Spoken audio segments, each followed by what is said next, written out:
श्रोताओं नमस्कार। धरती आकाश कार्यक्रम में आप सभी का स्वागत है। श्रोताओं, भारत में अक्सर ही चक्रवाती तूफान आते रहते हैं और जान माल को भी बहुत नुकसान पहुंचाते हैं। अभी हाल ही में अरब सागर में उठा था चक्रवात बिपरजॉय। चक्रवात प्राकृतिक आपदा की श्रेणी में आते हैं। भारत में आपदाओं पर नियंत्रण और उनके प्रभावों के न्यूनीकरण के लिए राष्ट्रीय आपदा प्रबंधन प्राधिकरण कार्य करता है। तो चक्रवात की स्थिति में किस प्रकार के प्रबंध किए जाते हैं ताकि नुकसान कम से कम हो, ये बताने और इससे जुड़े कई अन्य पहलुओं पर बात करने और जानकारी देने के लिए हमारे साथ आकाशवाणी के स्टूडियो में उपस्थित हैं श्री कमल किशोर। आप राष्ट्रीय आपदा प्रबंधन प्राधिकरण में सदस्य सचिव हैं। स्वागत है आपका हमारे स्टूडियो में। नमस्कार आपको भी और आपके श्रोताओं को भी। सबसे पहले तो हम बिपरजॉय से ही शुरुआत करना चाहेंगे क्योंकि यही अभी सबसे ताज़ा उदाहरण है। इस चक्रवात में जान माल को काफी कम नुकसान पहुंचा। किस प्रकार से एनडीएमए ने हैंडल किया इसको? देखिए, इस बार जो चक्रवात आया बिपरजॉय, उसमें मृत्यु दर जो है जी। वो एकदम शून्य रही और इसके पीछे बरसों का प्रयास है। और इसको मैं 3 श्रेणियों में रखना चाहूँगा जो हमने प्रयास किए हैं पिछले कुछ वर्षों में। पहला तो राष्ट्रीय स्तर पे मौसम विभाग की तरफ से जो फोरकास्ट और वार्निंग होती है वो और सुदृढ़ हुई है। जो पूर्वानुमान लगाया जाता है साइक्लोन के बारे में कि वो भूभाग के किस स्थल पर उसका लैंडफॉल होगा, कहाँ पे उसका आगमन होगा, उसकी वायु गति कितनी होगी, उसके साथ जो समुद्र का उफान आता है वो कितना होगा, वर्षा कितनी होगी। सो इन सभी आयामों पर जो पूर्वानुमान भारत का मौसम विभाग दे रहा है उसमें निरंतर सुधार हुआ है। जी। और ये जब सुधार होता है तो जाहिर है कि हमें अपनी योजना बनाने में, अपनी तैयारी करने में मदद मिलती है, क्योंकि हम ज़्यादा विश्वास के साथ उसके ऊपर काम कर सकते हैं। तो पहली बात तो ये। जी। दूसरा, इसके साथ साथ जो हमारा अर्ली वार्निंग का डिसेमिनेशन का मतलब जन जन तक पहुंचाने का पूर्वानुमान को जो काम है वो बहुत सुदृढ़ हुआ है। जी। पिछले कुछ वर्षों में हमने एक नई प्रणाली जो है उसको चालू किया है। उसको हम समेकित चेतावनी तंत्र या कॉमन अलर्टिंग प्रोटोकॉल बोलते हैं, जिससे किसी भी स्थान पर अगर हम एकदम लोकली स्पेसिफिक मतलब एक स्थानीय जगह के एकदम हिसाब से एकदम उसके माकूल जो हमें चेतावनी देनी है, वहाँ पे जो भी उपस्थित है, जिसका भी सेल फोन है, चाहे वो बाहर से भी आया हुआ हो, उसके सेल फोन में ये कैसे सूचना जाए, इसका हमने एक विकास किया है। तो जो आखिरी व्यक्ति तक जो पूर्वानुमान, जो चेतावनी पहुंचाने का जो काम है वो सुदृढ़ हुआ है।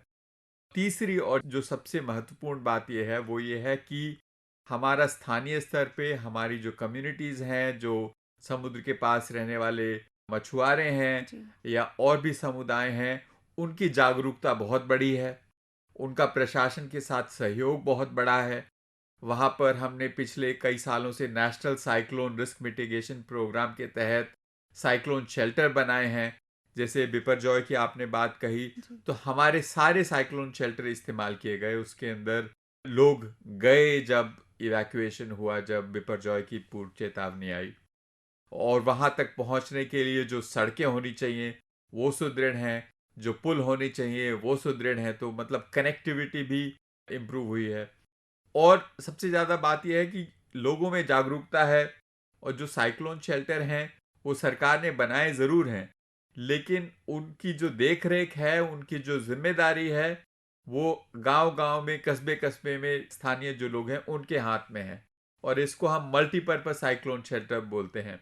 तो जब साइक्लोन नहीं होता है या चक्रवात नहीं होता है, तो उसके बीच में गांव के लोग उसको और किसी फंक्शन के लिए, शादी के लिए और कोई सामुदायिक फंक्शन है उसके लिए इस्तेमाल कर सकते हैं। तो इससे ये होता है कि जब चक्रवात आता है तो वो हमने जो फैसिलिटी बनाई है वो तैयार रहती है। जी। तो ये 3 चीज़ें जो हैं, मौसम विभाग का काम, हमारा चेतावनी पहुंचाने का सिस्टम जो है, डिसेमिनेशन सिस्टम, उसका सुदृढ़ होना, और सबसे महत्वपूर्ण जो लोगों की इसमें भूमिका है और जो भागीदारी है स्थानीय स्तर पे, इसकी वजह से हम ये हासिल कर पाए हैं। इसके साथ हम इंफ्रास्ट्रक्चर सेक्टर में भी जो पावर लाइन्स हैं, जो बिजली के जो तार हैं, जी। चाहे वो ट्रांसमिशन टावर हों या लोकल डिस्ट्रीब्यूशन टावर हों, उनको कैसे सुदृढ़ बनाया जाए, उनका क्या सिस्टम हो, क्या प्रणाली हो जिससे कि चक्रवात के समय में उनका नुकसान कम से कम हो, तो उसको भी हमने सुदृढ़ किया है। गुजरात के संदर्भ में मैं कहूँगा कि जो हमारे गैर पारंपरिक स्रोत हैं ऊर्जा के, जी। जैसे सौर ऊर्जा या जो वायु ऊर्जा विंड मिल से जो होती है, उन एसेट्स को भी हम कैसे बचाएं तीव्र गति की वायु से, इसके ऊपर भी हमने काम किया है। तो ये जो बरसों का प्रयास है, इसकी वजह से हमको ये सफलता मिली है।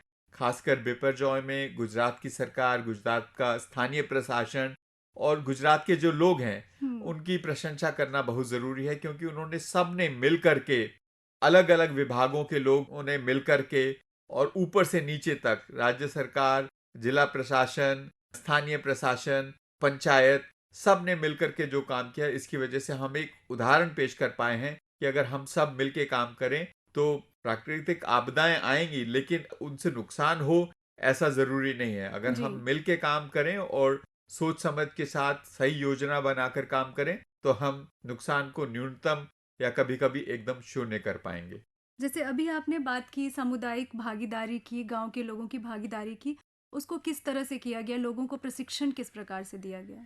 देखिए, ये सबसे अहम मुद्दा है कि हम कैसे गांव-गांव के स्तर पर, कस्बे-कस्बे के स्तर पे जागरूकता ही नहीं बढ़ाएं, बल्कि लोगों को सशक्त बनाएं जी। कि प्राथमिक उपचार कैसे करना है। उसके लिए गांव के स्तर पे एक लोगों की कमेटी बने, जिसको इस बात की जानकारी हो, ट्रेनिंग हो।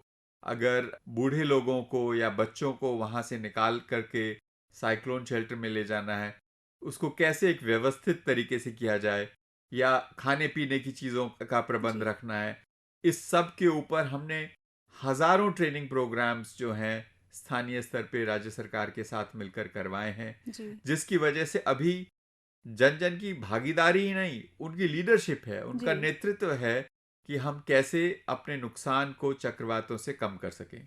चक्रवातों से निपटना भी जन-जन को है, तो उनकी भागीदारी बहुत ज़रूरी है। आपने थोड़ी देर पहले बात की थी जन-जन तक समेकित सूचना पहुँचाने का, इसमें क्या-क्या करते हैं? मैंने अभी कुछ दिनों पहले अपने फ़ोन पर हीट वेव का मैसेज पाया था एनडीएमए की तरफ से, तो वो किस तरह से कार्य करता है? इसके तीन आयाम हैं। पहली बात तो ये कि हमारे यहाँ कुछ एजेंसीज, कुछ भारत सरकार के संस्थान, जिनको हम अलर्ट जनरेटिंग एजेंसीज बोलते हैं, जैसे कि भारत का मौसम विभाग एक अलर्ट जनरेटिंग एजेंसी है, जहां से खराब मौसम की चेतावनी मिलती है। इसी तरह सेंट्रल वाटर कमीशन या केंद्रीय जल आयोग, जो हमारे मुख्य नदियां हैं उसमें बाढ़ की संभावना के संदर्भ में वो अलर्ट या पूर्व चेतावनी जारी करता है। और दूसरा हमारे राज्य सरकार के आपदा प्रबंधन प्राधिकरण है, जो इस अलर्ट जनरेटिंग एजेंसी जो सूचना जारी करती हैं, उसके आधार पर जो प्लेटफॉर्म हमने बनाया है। तीसरी बात, ये जो टेक्नोलॉजी प्लेटफॉर्म जो एनडीएमए ने और डिपार्टमेंट ऑफ टेलीकम्युनिकेशंस ने मिलकर बनाया है, जी। इसको इस्तेमाल करते हुए कैसे हम लोगों तक पहुंचाएं। तो इसमें अब से करीब 5 साल पहले या 7 साल पहले जब हम पूर्व चेतावनी देते थे, तो एक बहुत ही सामान्य तौर पर एक ही चेतावनी बहुत सारे इलाके में जाती थी। अभी हम इसको एकदम टारगेट कर सकते हैं, एकदम स्थानीय बना सकते हैं। जी। तो अगर एक 100 किलोमीटर, 100 वर्ग किलोमीटर का एक इलाका है, तो नक्शे पे अगर जो हमारी अलर्ट जनरेटिंग एजेंसीज हैं वो बता दें कि यहाँ पर बिजली गिरने की संभावना है, या यहाँ पे अगले 3 दिन ग्रीष्म लहर की संभावना है, तो सिर्फ उस इलाके में नक्शे पे जो गोला बना है या चौकोर बना है, जो इंगित किया गया है अलर्ट जनरेटिंग एजेंसीज द्वारा, वहां पे जो भी व्यक्ति मौजूद है, चाहे वो बाहर से ही आया हो कहीं से, लेकिन अगर उसका फोन वहां के सेल टावर से जुड़ा हुआ है तो उस तक ये जानकारी पहुंचेगी। जी। और इसको अगर हम समय पर स्थानीय रूप से पहुंचा सकें तो लोग फिर उसको ज्यादा गंभीरता से लेते हैं कि जी। ये जनरल वार्निंग नहीं है कि पूरे पूर्व भारत में कुछ होने वाला है या हुँ। उत्तर भारत में कुछ होने वाला है। इसमें हम बोल रहे हैं दिल्ली में होने वाला है, जी। कभी कभी दिल्ली के इस इलाके में होने वाला है। तो जितना हम इसको स्पेसिफिक कर पाएंगे, उतना लोग इसको ज्यादा गंभीरता से लेंगे।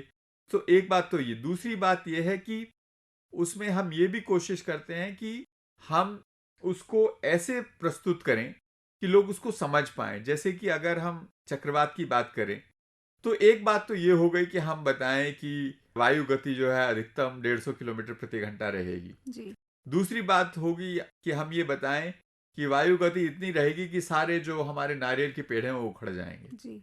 तो लोगों को समझ में आने लगता है कि ये पूर्वानुमान सिर्फ एक प्राकृतिक घटना का नहीं है, ये पूर्वानुमान उसके प्रभाव का भी है। जब उसके प्रभाव का पूर्वानुमान, जिसको हम अंग्रेजी में इम्पैक्ट बेस्ड फोरकास्टिंग कहते हैं, जब ये पता लगने लगता है तो लोग समझ सकते हैं कि अब नुकसान बचाने के लिए क्या करना चाहिए। अगर हम ये कहें कि इतनी तेज हवा आएगी कि सारे जो घास फूस की जो जी। झोपड़ियां हैं सब उड़ जाएंगी, तो ये निश्चित है कि उन लोगों को वहां से इवैक्यूएट करने की जरूरत है। तो इस तरह से हम अपनी जो पूर्वानुमान है उसको एक तो स्थानीय स्तर पे पहुंचाने की कोशिश कर रहे हैं, और दूसरा हम उसके प्रभाव का चित्रण प्रस्तुत करना चाहते हैं, जिससे कि लोगों को समझ में आए कि क्या होने वाला है और उनको क्या करना चाहिए। जी।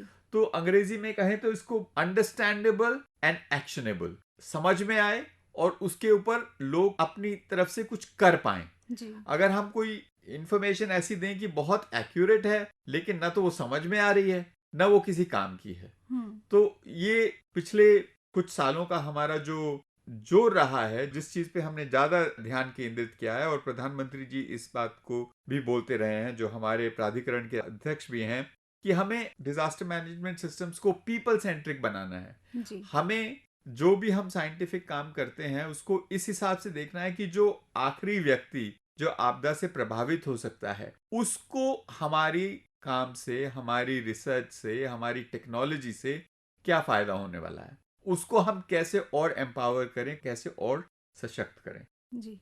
भारत में किन-किन मौसमों में सामान्यतः चक्रवात आते हैं और क्या इनके प्रभावित क्षेत्र होते हैं? देखिए, हमारे देश का जो तटीय इलाका है उसकी लंबाई 7,000 किलोमीटर से भी ज़्यादा है, और इसमें से करीब 5,500 किलोमीटर ऐसा इलाका है जहां पर चक्रवात के आने की कमोबेश संभावना रहती है। और मूलतः हमारे यहाँ दो सीजन हैं साल में जब चक्रवात आने की संभावना रहती है। एक तो है अप्रैल माह के अंत से लेकर के जून के मध्य तक यहाँ पर आने की संभावना रहती है। अधिकतर जब एकदम डीप मॉनसून सीजन रहता है उसके दौरान चक्रवात कम देखे गए हैं या न के बराबर देखे गए हैं, और एक एंड में आता है जी। सितंबर के अंत से लेकर के कभी कभी दिसंबर के पहले हफ्ते तक। तो ये दो सीजन हमारे यहाँ चलते हैं। अधिकतर जो बड़े चक्रवात आए हैं वो मई या जून या सितंबर अक्टूबर में आए हैं। जैसे कि अगर हम सुपर साइक्लोन 1999 का जो उड़ीसा में आया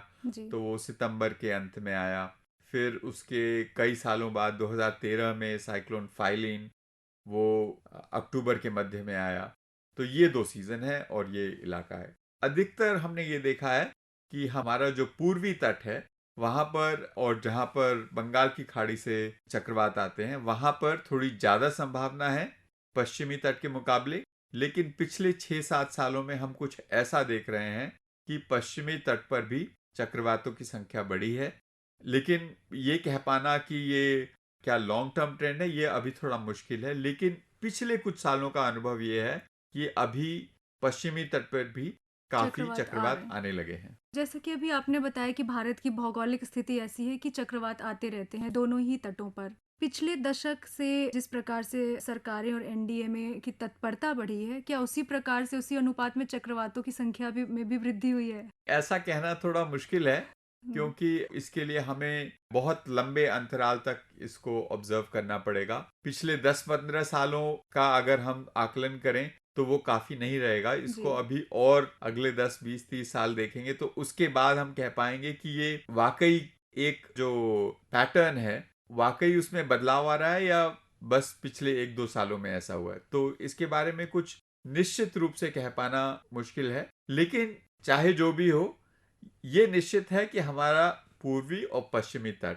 5,500 किलोमीटर से अधिक का तट चक्रवातों से प्रभावित होता है। वहां पे हमारी तैयारी 100% होनी चाहिए। कमल किशोर जी ने काफ़ी अच्छी बातें बताई हमें अर्ली वार्निंग सिस्टम के बारे में, एसएमएस सिस्टम के बारे में, किस प्रकार से संदेश लोगों तक पहुंचाए जा रहे हैं और किस प्रकार से एनडीएमए की उपलब्धि बढ़ती जा रही है। और जो इस बार का बिपरजॉय आया उसमें हमने इसका रिजल्ट भी देखा कि नुकसान ना के बराबर रहा। कमल किशोर जी, आप हमारे स्टूडियो में आए, इतनी अच्छी जानकारी दी, आपका बहुत बहुत धन्यवाद। जी, आपको भी धन्यवाद।